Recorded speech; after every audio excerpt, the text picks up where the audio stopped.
साथियों नमस्कार, मैं आशीष चौधरी आज आपके बीच में पुनः उसी प्लेटफॉर्म जो आज से 2-2.5 महीने पहले मैंने शुरू किया था, लेकिन उस प्लेटफॉर्म को मैं निरंतर नहीं चला सका। उसके लिए मैं आपसे क्षमा चाहता हूं, क्योंकि कुछ टेक्निकल इश्यू आ जाने की वजह से वो प्लेटफॉर्म थोड़ा आगे नहीं चल सका।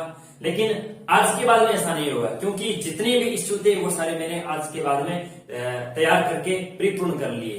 तो उसके लिए आपसे क्षमा चाहता हूं, लेकिन आज के बाद में ऐसी कोई टेक्निकल समस्या या फिर अपने द्वारा कोई पर्सनल समस्या नहीं आएगी जिसके माध्यम से आपको निरंतर कोई ज्योग्राफी का वीडियो न मिल पाए। क्योंकि आज के बाद में डेली हो सका तो मैं एक दिन में दो वीडियो डालूंगा, लेकिन एक वीडियो की तरफ से मैं गारंटी लेता हूं कि संडे हो या फिर अपना मंडे हो, कुछ भी हो, कौन सा ही बार हो, आपको 7 दिनों के अंदर 7 वीडियो ज्योग्राफी की कंटिन्यू मिलेंगे। इसके लिए मैं आपसे वादा करता हूं।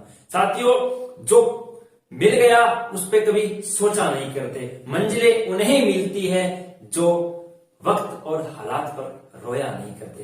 प्यारे विद्यार्थियों, आपसे उम्मीदें करता हूं कि विद्यार्थियों के साथ साथ मेरे साथीगण से भी उम्मीद ये करता हूं कि आप की तरह ही मैं एक छोटा सा एक अध्यापक हूं, जिसकी उम्मीदें बढ़ाने के लिए, जिसका हौसला बढ़ाने के लिए आपका थोड़ा सा सहयोग चाहिए। विद्यार्थी तो बेचारे करेंगे, लेकिन कुछ साथीगण से भी मैं ये उम्मीद करता हूं कि आप भी किसी ऐसे किसी अध्यापक का सहयोग करें जो आपके साथ प्लेटफॉर्म के माध्यम से वो जुड़ रहा हो। सहयोग करने के लिए आपसे वो किसी आर्थिक सहायता की उम्मीद नहीं करता है, वो केवल और केवल आपसे एक उम्मीद करता है कि आप इस चैनल को सब्सक्राइब करें, प्लस अपने अन्य लोगों के साथ भी करवाएं। सर, क्योंकि एक बार कोई अध्यापक था और वो अध्यापक एक भारत का मानचित्र, मतलब हिंदुस्तान का मानचित्र लेके क्लास में पहुंचा और उस मानचित्र को अलग अलग टुकड़ों में बांट के और विद्यार्थियों से बोला कि कोई विद्यार्थी अगर इस मानचित्र को दोबारा फिर पहले था वैसा जोड़ देता है, उसको मैं मेरी तरफ से इनाम दूंगा। तो एक विद्यार्थी बैठा था, उस विद्यार्थी ने जैसे इनाम की बात सुनी, सुनते ही उसने तुरंत क्या किया, 10 सेकंड में जो फटा हुआ भारत का, हिंदुस्तान का मानचित्र था उसको पुनः मतलब जोड़ दिया। जिस टीचर ने ये बात रखी थी उसके तुरंत होश उड़ गए। बोला 10 सेकंड के मैंने टुकड़े टुकड़े अलग कर दिए, फिर इसमें 10 सेकंड के अंदर ये मानचित्र कैसे जोड़ दिया। तो उस विद्यार्थी से पूछा गया कि आपने ये कैसे कर दिया।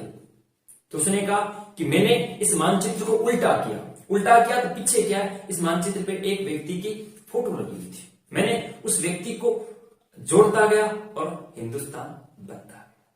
समझ में आ गई? कहने का आप एक एक कर को इस प्लेटफॉर्म से जोड़ते जाओगे, अपना प्लेटफॉर्म तैयार होता जाएगा। तो उम्मीदें करता हूं आपसे कि आप समझते होंगे, अच्छे होंगे। और रीट वाले विद्यार्थियों से खास करके, क्योंकि रीट वाले विद्यार्थियों के साथ कई प्रकार से खिलवाड़ हो रहे हैं, डरे नहीं, अपनी जगह स्थायी रहे, डटे रहे, क्योंकि एग्जाम होगा।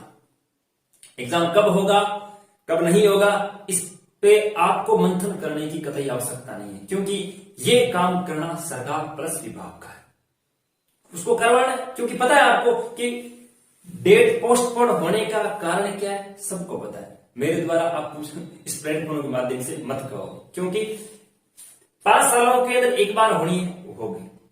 क्योंकि 6 महीने है, 6 महीने के बाद भर्ती होनी श्योर है।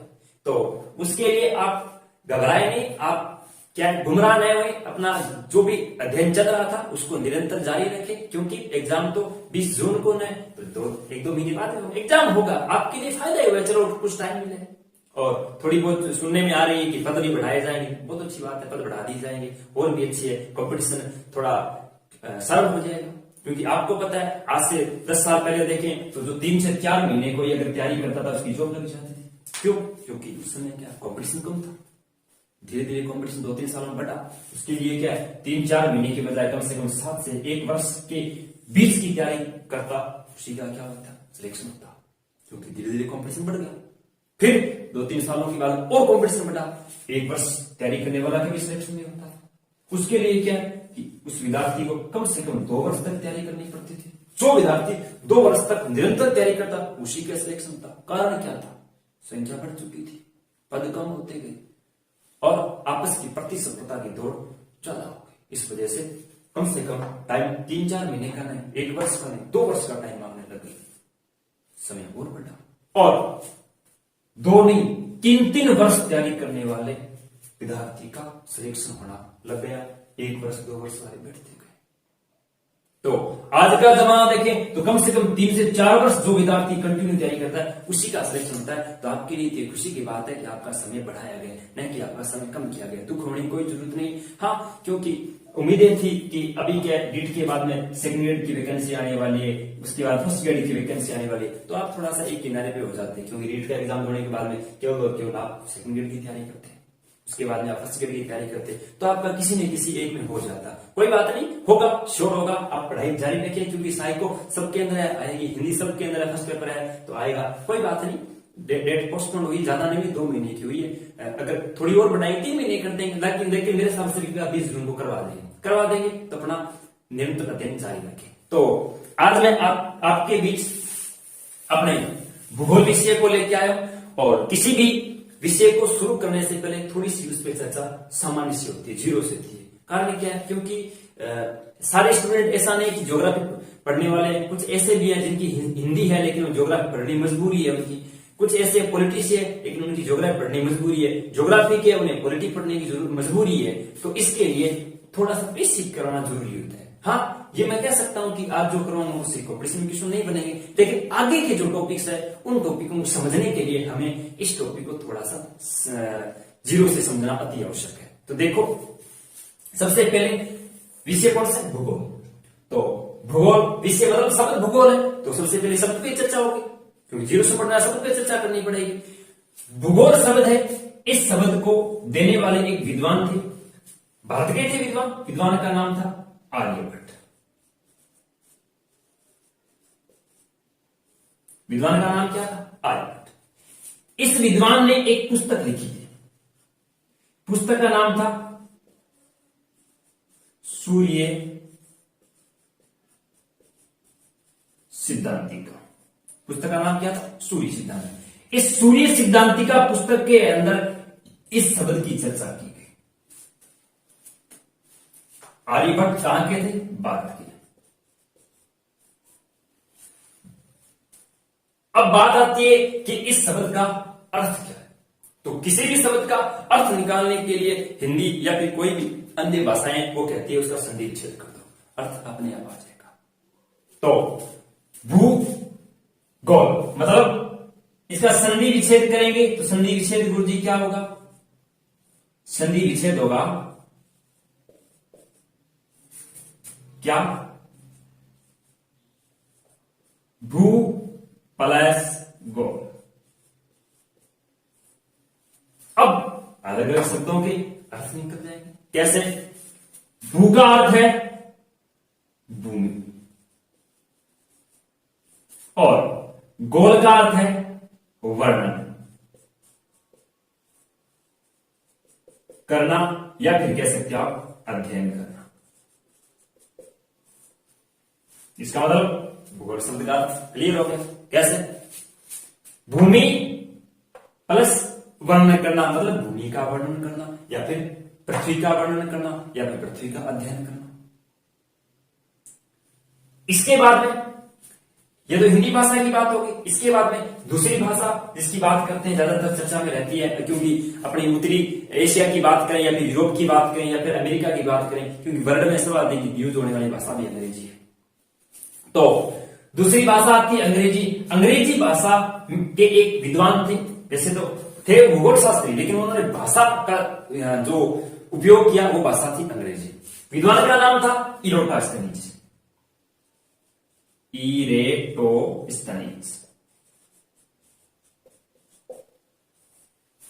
इस विद्वान ने एक पुस्तक लिखी थी, पुस्तक का नाम था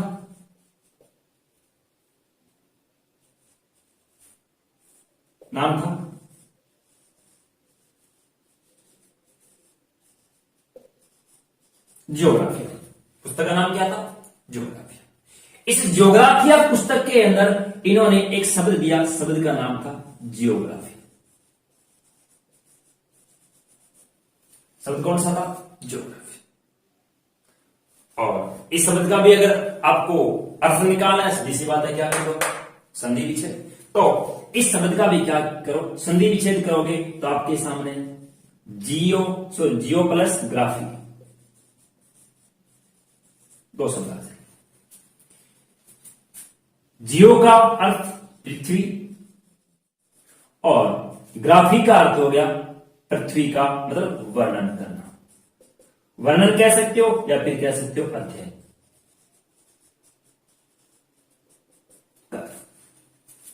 विद्वान कौन थे? इरोटाइसमीनिस। कहां के थे? यूनान के। कौन सी पुस्तक लिखी? ज्योग्राफिया। सीधी सी बात, ज्योग्राफी शब्द का प्रयोग किस पुस्तक में किया गया? ज्योग्राफिया। भूगोल शब्द का प्रयोग किस पुस्तक में किया गया था? सूर्य सिद्धांतिका। सूर्य सिद्धांतिका किसने लिखी? आर्यभट्ट ने। आर्यभट्ट कहां के थे? भारत के। ज्योग्राफिया पुस्तक सर्वप्रथम कहां किसने लिखी गई थी? अंग्रेजी भाषा के। और ज्योग्राफी शब्द का प्रयोग किस पुस्तक में किया गया? ज्योग्राफिया। किस विद्वान ने? इरोटाइसमीनिस। कहां के थे? यूनान के थे। इसका मतलब आपको ये दो अर्थ, क्या पृथ्वी का वर्णन या अध्ययन, या फिर कह सकते हैं भूमि का वर्णन या गुरुजी का अध्ययन, इसके माध्यम से आपको भूगोल की परिभाषा भी निकल के आ गई आपके सामने सीधी इन शब्दों के माध्यम से। कैसे? देखो मैं बताता हूं आपको। आप स्क्रीनशॉट को ले लो, क्योंकि छोटी कंपटीशन की तैयारी करने वालों की तो ये काम की नहीं है, लेकिन थोड़ी समझने वाली बात है। कोई अगर ज्योग्राफी में आगे जैसे एमए करना चाहता है, लेक्चरर बनना चाहता है, उनके लिए थोड़ी सी अच्छी बात है। देखो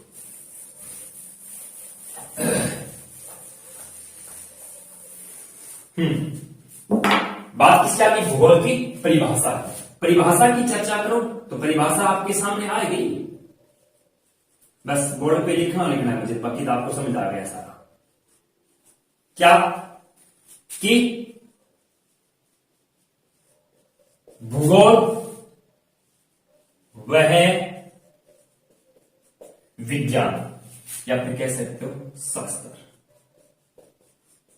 है। भूगोल वह विज्ञान या शास्त्र है जो पृथ्वी के आंतरिक व बाह्य भाग का अध्ययन करना ही भूगोल कहलाता है। समझ गए? भूगोल वह विज्ञान या शास्त्र है जो पृथ्वी के आंतरिक व बाह्य भाग का क्या करवाता है? हमें अध्ययन कर ज्ञान करवाता है, वर्णन करता है। उसे हम क्या कहते हैं? तो इसके बाद में बात आती है तो गुरुजी भूगोल होती कितने प्रकार की है? तुम थोड़ा सा क्रम से पढ़ेगा ना तो थोड़ी सी बातें समझ में आएगी। अगर आप बीच बीच से उठा के पढ़ोगे तो कुछ समझ में नहीं आएगा। भूगोल होती कितने प्रकार की? ध्यान रखना, जो विद्यार्थी ज्योग्राफी से नहीं है उनको नहीं पता होगा, वो ये सोचते हैं गुरुजी भूगोल 3 प्रकार की होती है। कौन कौन सी? जैसे आप कहते हो कि एक गुरुजी हो गई विश्व की भूगोल, एक हो गई भारत की भूगोल, एक हो गई राजस्थान की भूगोल। ये भूगोल के प्रकार थोड़ी होगी। क्यों? इस प्रकार देखो तो विश्व है तो भारत है, कहीं पाकिस्तान भी है, कहीं और भी अन्य देश है, तो सबकी अलग अलग भूगोल होगी। हाँ ये बात। तो भारत के अंदर कितनी भूगोल बन गई? मध्य प्रदेश, गुजरात, महाराष्ट्र, मतलब 28 भूगोल बन गई। केंद्र शासित प्रदेश का बनाना 8 9 और बना ले, कितनी भूगोल बन गई? ये भूगोल के प्रकार नहीं होते। तो गुरुजी ये हम क्या करते हैं? भूगोल का विश्व के स्तर पर या फिर भारत के स्तर पर या फिर अपने राज्य के स्तर पर इसका हम क्या करते हैं? अध्ययन करते हैं। न कि ये भूगोल के प्रकार होते हैं। तो गुरुजी भूगोल के प्रकार कितने होते हैं? भूगोल के प्रकार होते हैं 2। कौन कौन से? देखो,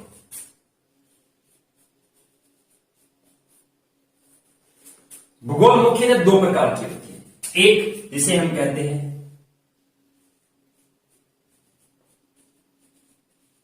भौतिक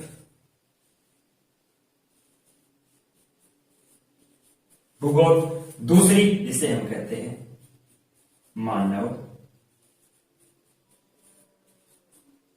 भूगोल। एक भौतिक भूगोल, एक मानव भूगोल होती है दो प्रकार की। भौतिक भूगोल किसे कहते हैं गुरु जी? भौतिक का अर्थ हो गया कि इसके अंदर हम केवल और केवल प्रकृति का अध्ययन करें। जैसे मैंने छोटा सा उदाहरण दिया आपके सामने, पर्वत, और देखो नदी, और देखो वनस्पति, और देखो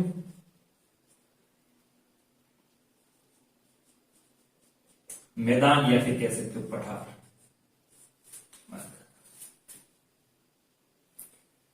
इन सब इस तरह आकृतियों का निर्माण किसके द्वारा?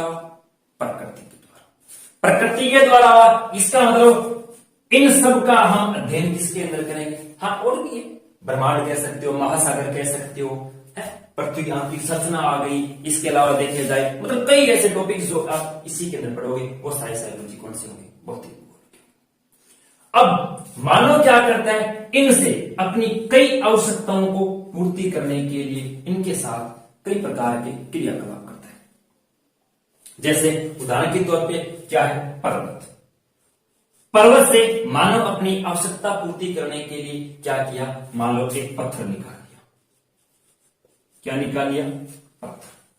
पत्थर को तैयार करवाने के लिए सीधी सी बात उद्योगों में लेके जाए। उससे क्या है? जैसे टाइलें बना लेगा, उसे क्या है इमारती जो दीवारों में चिन्हने वाले पत्थर बना लेंगे। इसका मतलब उसने अपने भवन निर्माण के रूप में काम ले लिया। तो पत्थर था जब तक भौतिक था, लेकिन सॉरी पर्वत था जब तक ये भौतिक था, लेकिन जैसे पर्वत को हमने अपनी आवश्यकता के रूप में काटना शुरू कर लिया, मान लो टाइलें बनाई तो उद्योगों के लिए बनाई। इसका मतलब सीधी सी बात है गुरु जी, पत्थरों का उपयोग लेने के लिए हमने क्या बनाया? उद्योग बनाया। तो ये उद्योग किसने बनाया? मानव ने। उद्योग कहां पर पड़ेंगे?